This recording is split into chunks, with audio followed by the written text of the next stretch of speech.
अस्सलाम वालेकुम dear students. आज हम पढ़ने वाले हैं क्वाड्रेटिक इक्वेशन। तो क्वाड्रेटिक इक्वेशन के बेसिक के बारे में पढ़ते हैं कि क्वाड्रेटिक इक्वेशन होती क्या है और रियल लाइफ में इसके एप्लीकेशन का।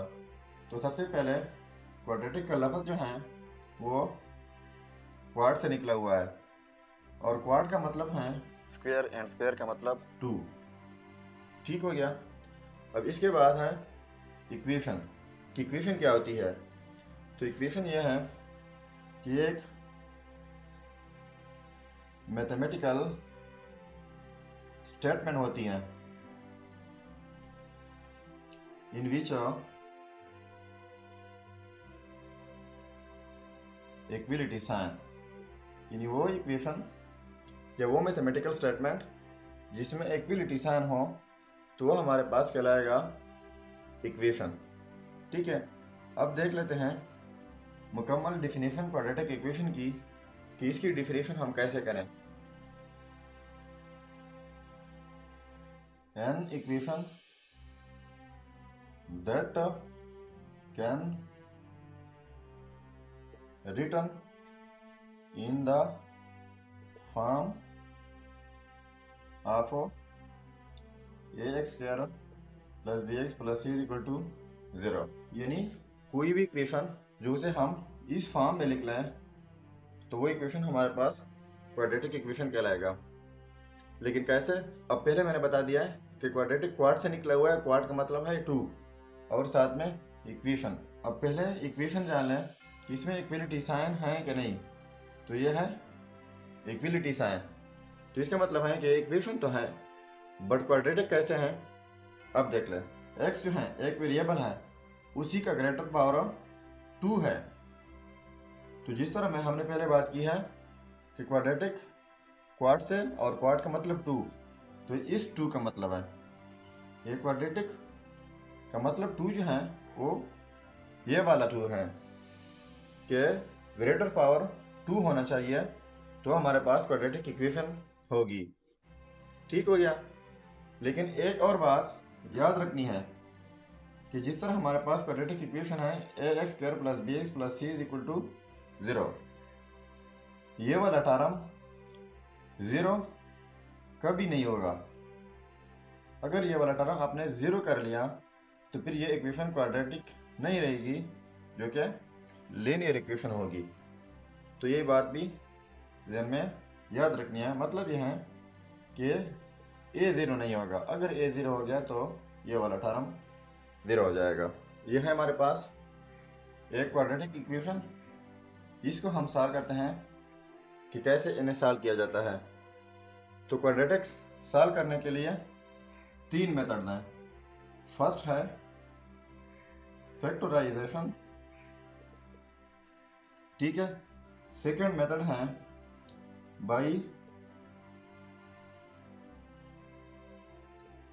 क्वाड्रेटिक फार्मूला एंड तीसरा मेथड है बाई कंप्लीटिंग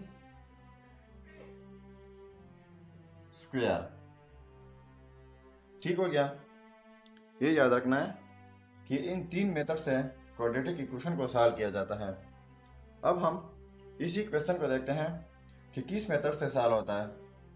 तो मेरे ख्याल में ये वाली इक्वेशन सॉल्व होगा बाई फैक्टराइजेशन। तो चलिए चेक कर लेते हैं। अब जिस तरह हमने पहले बात की है कि ये इक्वेशन इस तरह होती है a x square plus b x plus c is equal to 0। अगर ये क्वेश्चन सॉल्व होता है बाई फैक्टराइजेशन तो इसको ऐसे सॉल्व करेंगे कि ए क्रॉस सी, मतलब ये वाले ए ये है और सी ये है, ये मल्टीप्लाई करना होगा और उससे फिर बीच वाला लाना होगा यानी बी। अब ए एंड सी एक्स कह रहा है, एक्स कह रहा है, ए क्या है 1 है, क्रॉस सी जो है वो 4 है, तो 1 क्रॉस 4 से क्या आता है 4। तो अब इन 2 डिजिट से हमारे पास ये बीच वाला बन रहा है यानी बी बन रहा है। तो क्या करेंगे 1 प्लस 4 इज इक्वल टू 5, या फिर ये भी कह सकते हैं कि a plus c is equal to b. ये क्या है 1 प्लस सी क्या है 4 इज इक्वल टू 5। तो 5 की जगह ये तो 5x है, तो हम क्या करेंगे, हम ऐसे करेंगे कि x plus 4x is equal to 5x। तो 5x की जगह हम लिखेंगे x प्लस 4x। बाकी उसी तरीके से, तो x स्क्वायर प्लस 5x की जगह x plus 4x plus 4 is equal to 0। तो एक पेयर यह हो गया और दूसरा पेयर यह हो गया।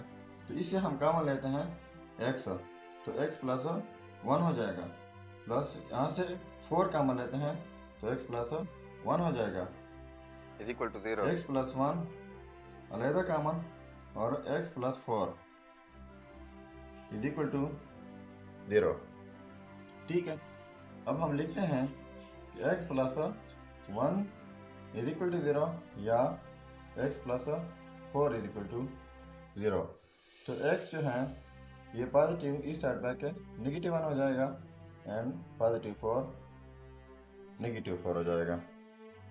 सो ये है हमारा सॉल्यूशन सेट -1 एंड -4। आप देख सकते हैं एप्लीकेशन ऑफ क्वाड्रेटिक इक्वेशन। आप देख सकते हैं रैकेट को,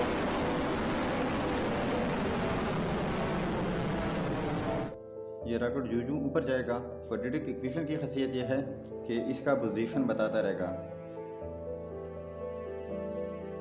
इसी तरह दूसरी मिसाल बाल की है, जब हम ऊपर की तरफ बाल फेंकते हैं या बैट के ज़रिए हिट करके ऊपर की तरफ जाती है तो क्वाड्रेटिक इक्वेशन इसकी पोजीशन बताते रहती है। नेक्स्ट हम पढ़ेंगे quadratic formula and completing square.